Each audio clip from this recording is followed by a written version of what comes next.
Hello बच्चों, दीपक classes Vaishali YouTube channel पर आपका स्वागत है। कल हमने प्रश्नावली प्रश्नावली 8.1 के लिए थ्योरी पढ़े थे। आज हम लोग 8.1 का क्वेश्चन करेंगे। यह 10th क्लास के 8 नंबर चैप्टर है, ठीक है। तो 10th क्लास के 8 नंबर चैप्टर का सबसे पहला क्वेश्चन दिया गया है और उस क्वेश्चन को हमने बोर्ड पर लिख लिया और अब जा रहे हैं इस क्वेश्चन को सॉल्व करने। अपने कॉपी कलम निकाल लीजिए और इसको बनाना स्टार्ट कीजिएगा। पहले समझ लीजिए, उसके बाद नोट्स बना लीजिएगा, ठीक। ध्यान से समझिएगा क्वेश्चन क्या कह रहा है। क्वेश्चन क्या कह रहा है, त्रिभुज एबीसी में जिसका कोण बी समकोण है। त्रिभुज एबीसी में जिसका कोण बी क्या है, समकोण है और AB 24 सेंटीमीटर है और BC आपका 7 सेंटीमीटर दिया गया है। तो एक बार आपको निकालने के लिए कह रहा है, एक बार आपको कह रहा है साइन ए निकालना है, कोस ए निकालना है, एक बार कह रहा है कोस सी निकालना है और साइन सी निकालना है। हमने आपको कल बताया था, क्या बताया था, यदि एक समकोण त्रिभुज है ए बी सी, एक समकोण त्रिभुज है, यदि हम सी को हम न्यून कोण मानते हैं तो न्यून कोण के सामने वाला कोण क्या होता है, लंब होता है। क्या होता है, लंब होता है। अगर जिस कोण को हम समकोण मानते हैं उसके सामने वाला भुजा क्या होता है, कर्ण होता है। क्या होता है, कर्ण होता है। क्या होता है, जो बच्चा क्या होता है, आधार। बच्चा मतलब बच्चा आधार, यानी कि बचा हुआ आधार होगा। बचा तो आधार। और एक और भी बताया था, यदि कोण ऊपर वाला हो, मान लेते ए बी सी समकोण त्रिभुज है। यदि कोण ए की बात किया जाए, यदि कोण ए की बात करें तो कोण न्यूनतम कोण ए रहेगा, तो क्या हो जाएगा, उसके सामने वाला भुजा जो क्या हो जाएगा, लंब हो जाएगा। क्या हो जाएगा, और जो कोण समकोण होगा उसके सामने वाला भुजा क्या हो जाएगा, कर्ण हो जाएगा। क्या हो जाएगा, कर्ण हो जाएगा। और जो बच जाता है वह क्या हो जाता है, आधार हो जाता है। और इसी कंसेप्ट, यही कंसेप्ट आपका ये पहले नंबर क्वेश्चन बनेगा। चलिए बनाना स्टार्ट करते हैं। बता देते हैं इसको, पिक्चर बनाना है। चलिए क्या कह रहा है, ध्यान से देखिए, एबीसी एक समकोण त्रिभुज। क्या है, एबीसी एक समकोण त्रिभुज कह रहा है। हम एबीसी एक समकोण त्रिभुज बना लिए। ए बी सी एक समकोण त्रिभुज बना लिए, जिसके बी कोण क्या कर रहा है, समकोण है। AB का मान कितना दे दिया हुआ है बाबू, बोलिए जल्दी, कितना दे दिया हुआ है, 24 सेंटीमीटर। और BC का मान कितना दिया, BC हमारे पास यहाँ है 7 सेंटीमीटर। अब बताइए, आपके पास कर्ण दिया गया है, नहीं दिया गया है। जब आपको कर्ण नहीं दिया गया है तो आपको तो कर्ण निकालना पड़ेगा। अब कर्ण निकालने के लिए हम कल सूत्र बताए थे ना, क्या बताए थे, कर्ण बराबर क्या होता है, रूट अंडर लंब के स्क्वायर प्लस में आधार का स्क्वायर। यही को हमने फॉर्मूला बताया था। इस फॉर्मूला पर सबसे पहले आपको कर्ण निकालना होगा। किससे, तो पाइथागोरस प्रमेय से। किससे, पाइथागोरस प्रमेय से। चलिए इस क्वेश्चन को बनाने के लिए हम सबसे पहले लिखते हैं हल, ठीक। चलिए बनाना है, सबसे पहले आपको निकालना है कर्ण। तो लिखेंगे त्रिभुज एबीसी में पाइथागोरस प्रमेय से,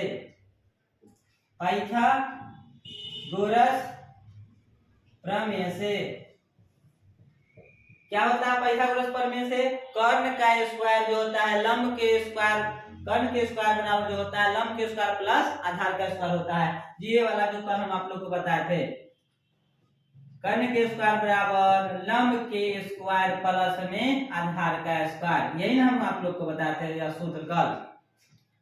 तो यह सूत्र था, ये इसी पर ना ये कर्ण का फॉर्मूला निकला, कर्ण बराबर रूट अंडर लंब के स्क्वायर प्लस में आधार का स्क्वायर। चलिए तो ये अगर हम आपको 8.1 चैप्टर अगर खत्म कर देते हैं, पूरी तरह से खत्म हो जाएगा 8.1, तो हम आपको प्रीवियस पेपर का इस चैप्टर से कितने क्वेश्चन आते हैं एग्जाम में, कौन कौन क्वेश्चन आया है, उस सभी को हम आप लोग को बना के बताएंगे। आखिर कैसे आपको कंप्लीट हुआ कि नहीं, आपको बनाने आया कि नहीं, ये एक बार चलेगा, उस पर भी वीडियो चलेगा, ठीक है। चलिए तो पाइथागोरस प्रमेय से क्या हो जाएगा, कर्ण बराबर रूट अंडर लंब का स्क्वायर प्लस आधार का स्क्वायर। अब देखिए कर्ण हमारे लिए क्या है, कर्ण हमारे लिए क्या है, याद रखिएगा, न्यून कोण बदले, न्यून कोण बदल जाएंगे तो भुजा बदल जाएंगे। न्यून कोण बदल जाए यानी कि अगर ये कोण बदल जाएगा, ये कोण अगर रहेगा तो ये लंब हो जाएगा, ये आधार हो जाएगा। यदि आपका ये वाला कोण आ जाएगा, ये वाला लंब हो जाएगा, ये आधार हो जाएगा। तो देखिए न्यून कोण जब बदल जाते हैं तो भुजाएं बदल जाती है, लेकिन कर्ण नहीं बदलता है। इस कोण के लिए भी कर्ण वही भुजा है और इस कोण के लिए भी कर्ण वही भुजा है। इसलिए कोण बदल जाते हैं तो भुजा बदल जाते हैं, लेकिन समकोण के लिए समकोण के सामने वाला भुजा हमेशा कर्ण ही होते हैं। क्या हो जाएगा, कर्ण हमारा क्या हुआ, AC है। अच्छा ठीक है, तो भैया लंब क्या है हमारे पास, बोलिए AB है। AB के स्क्वायर प्लस आधार क्या हुआ, ABC हुआ। ठीक, क्या हो गया। अब हम लोग देखेंगे कि हमारे पास AB का मान कितना दे दिया हुआ है, 24। 24 के स्क्वायर प्लस BC का मान कितना दिया है, 7 के स्क्वायर बराबर रूट अंडर 24 का स्क्वायर कितना होता है बाबू, बोलिए तो जल्दी फास्ट, आपको स्क्वायर तो याद ही होगा। बोलिए 24 का स्क्वायर कितना होता है, 576। कितना होता है, 576। और 7 का स्क्वायर कितना होता है, 49 हो जाता है, 49।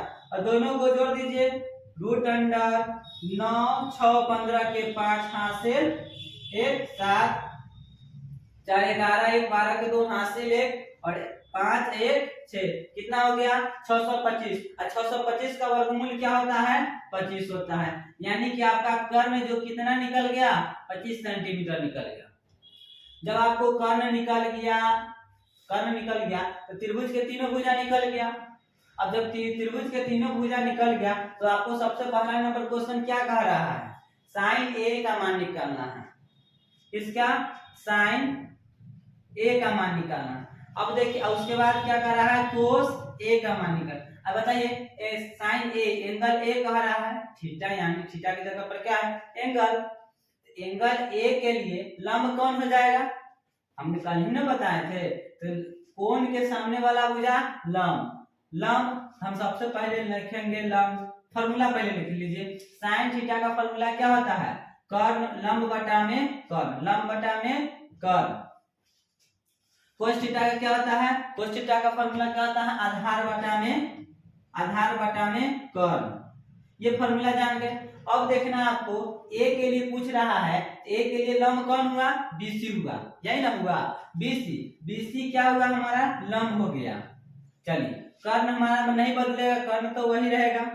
अच्छा इसके लिए बताइए, ये लंब हो गया, ये कर्ण हो गया, तो बचा तो क्या, आधार। आधार कौन बचा हुआ है हमारे पास, AB बटा में कर्ण AC।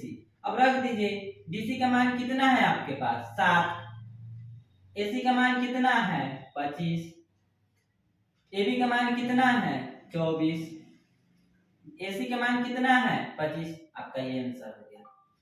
ठीक, पहला नंबर क्वेश्चन तो बन गया, पहला नंबर था। दूसरा नंबर क्या कह रहा है आपके पास, क्या कह रहा है, साइन C और कोस C निकालने के लिए कह रहा है। तो ध्यान से समझिए, अब यह एंगल अब चेंज कर दिया। यह एंगल हम अभी तुरंत ही बताए थे, जब एंगल बदल जाते हैं तो लंब और आधार भी बदल जाते हैं। तो देखिए हमने सबसे पहले याद रखे फॉर्मूला, साइन थीटा का फॉर्मूला क्या होता है बाबू, बोलिए लंब बटा में क्या होता है, कर्ण हो जाता है। क्या हो जाता है, लंब बटा में कर्ण होता है। ये बताइए कोस थीटा का फॉर्मूला क्या होता है, यहाँ पे लिखेंगे, बोलिए आधार बटा में कर्ण। समझ में आ रहा है, साइन थीटा का फॉर्मूला लंब बटा में कर्ण और कोस थीटा का फॉर्मूला आधार बटा में कर्ण। अब बताइए लंब हमारे पास C के लिए, यह एंगल के लिए हमारे पास लंब कौन सा होगा, ये क्यों ये वाला भुजा लंब हो जाएगा, हम अभी तुरंत बताएं आपको कि कोण के सामने वाला भुजा जो होती है लंब होती है, और समकोण के सामने वाला भुजा कर्ण होती है। अब बच जाता है तो आधार हो जाता है। तो हमारे पास हमारे लिए कोण सी के लिए लंब क्या हो जाएगा, बोलिए ए बी हो जाएगा। क्या हो जाएगा, ए बी। अब कर्ण बदलता है, अगर एंगल चेंज होता है कर्ण बदलता है, नहीं बदलता है, तो कर्ण हमारा वही होगा ए सी।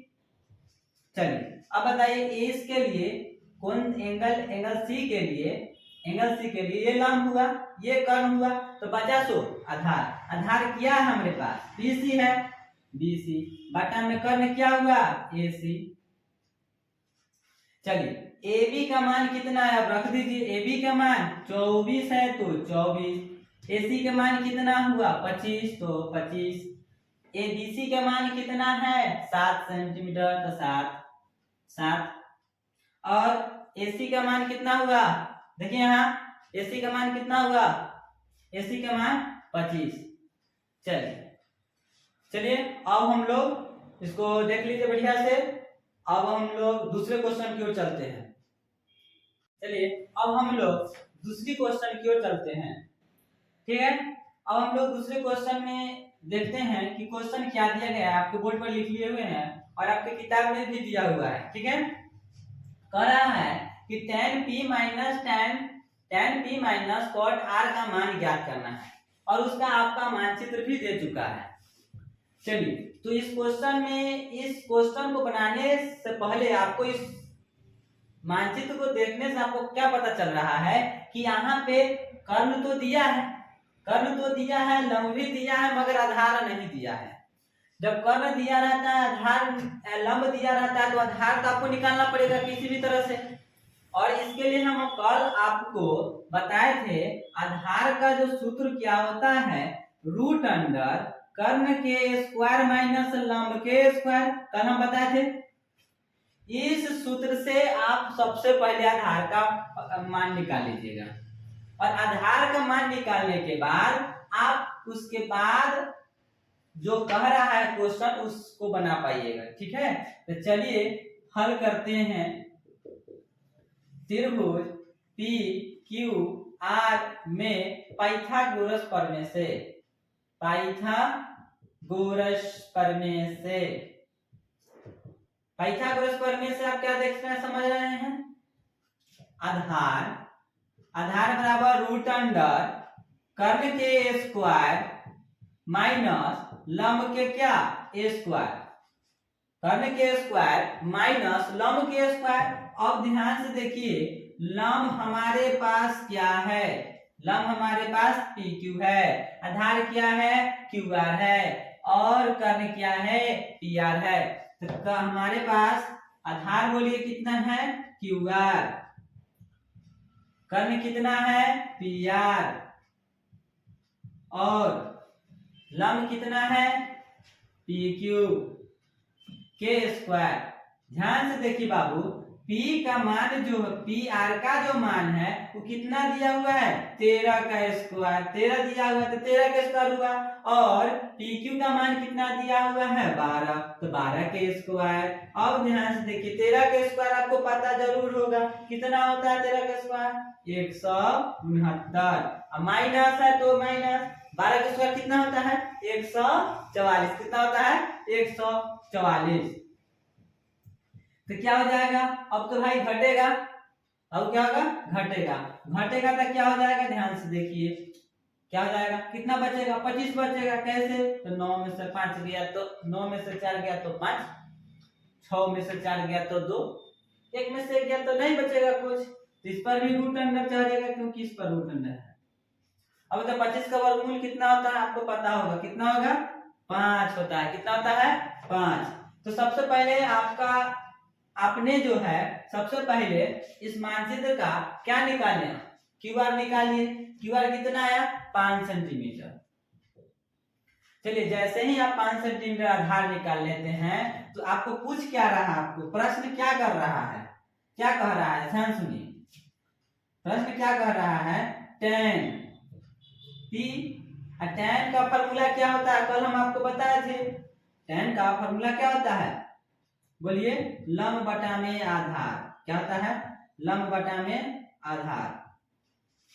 देखिए आप इस एंगल में देखिए, इस मानचित्र में देखिए, एंगल पी यहाँ है, कहाँ पे है, यहाँ पे है, ये यहाँ पे है पी। अब बताइए इस कोण के लिए लंब कौन सा भुजा होगा, इसके सामने वाला भुजा कौन है, भुजा क्यू आर।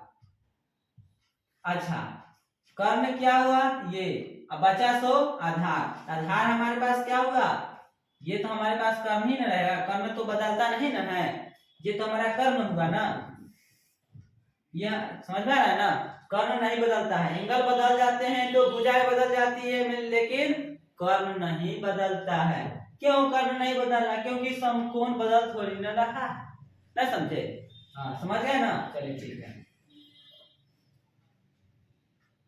चलिए आधार क्या हो गया, पी क्यू हो गया, और पी आर का मान कितना है आपके पास, पी आर का मान बोलिए, पी सॉरी लंब कितना, क्यू आर है ना, सॉरी क्यू आर है, क्या है क्यू आर, क्यू आर का मान कितना है 5, और पी क्यू का मान कितना है 12। ये आपने निकाल लिया tan पी का। अब आपको क्या कर रहा है, निकालना है कोट आर। कोट का फॉर्मूला क्या होता है, जस्ट कल बताए थे, tan का उल्टा क्या होता है कॉट। इस कॉट का फॉर्मूला क्या हो जाएगा, आधार बटा में लंब। आधार का मान, सॉरी पहले आधार समझ लीजिए ना, लेकिन देखिए ये ना समझ लीजिएगा फॉर्मूला उल्टा होता है, या मानों से पलट नहीं दीजिएगा, गलती हो जाएगा। समझ में आ रहा है ना। आप यहाँ पे tan पी का उल्टा, tan का उल्टा होता है आपका cot, तो cot का फॉर्मूला हो जाएगा आधार बटा में लंब। जब cot का फॉर्मूला आधार बटा में लंब हो जाता है तो ये देखिए यहाँ पे क्या पूछ रहा है r, तो ये हमारा एंगल, अब एंगल क्या हुआ है, चेंज हो गया। जैसे ही आपका एंगल चेंज हो जाएगा तो क्या हो जाएगा, एंगल के सामने वाला भुजा लंब, तो लंब हमारा क्या होगा, बोलिए पी क्यू लंब हुआ।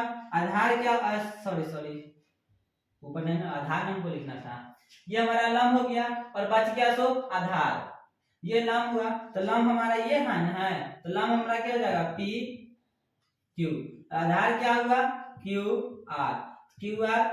क्यू आर का मान कितना है, क्यू आर का मान बोलिए 5, क्यू आर का मान कितना है 5। उसके बाद पी क्यू का मान कितना है, पी क्यू का मान कितना है 12। देख लीजिए, अगर आप इसको पलट देते तो गलत हो जाता है कि नहीं, 100% गलत हो जाता, 100% गलत होगा। क्यों, तो tan का फॉर्मूला होता है उल्टा कोट में, लेकिन मान पलट दीजिएगा तो गलत हो जाएगा। क्यों गलत होगा, क्योंकि इसका एंगल अलग है, इसका एंगल अलग है, इसलिए आपको मान मत बदलिएगा। इसको कह रहे हैं फॉर्मूला बदल जाता है, इसका उल्टा होता है, ये नहीं कि मनमो उल्टा हो जाता है, यहीं पे लोचा हो जाता है ना, समझे। हाँ तो चलिए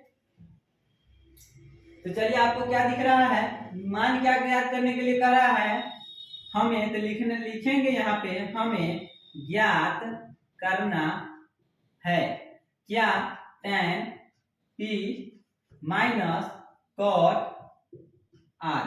अब देखिए tan p का मान आपने क्या निकाला है 12, सॉरी 5 बटा में 12, 5 बटा में 12, और cot का माइनस है तो माइनस, cot r का मान कितना निकाले, देखिए cot r का मान कितना निकाले हैं 5 बटा में 12। ये दोनों, ये प्लस में ये माइनस में, जब दो समान चीज अगर प्लस माइनस में होंगे तो कट जाएंगे, तो ये भी कट गए, इससे कट गए, तो बचा हमारे पास क्या 0। ठीक है, चलिए अब हम लोग इसके अगले क्वेश्चन पढ़ेंगे अगले वीडियो में। ठीक है, अगर ये वीडियो अच्छी लगती है तो दीपक क्लासेस वैशाली यूट्यूब चैनल को आप सब्सक्राइब कीजिए, लाइक भी कीजिए, शेयर भी कीजिए। ठीक है, आज के लिए इतना ही, कल पढ़ेंगे इसके आगे अगले वीडियो में। जय हिंद।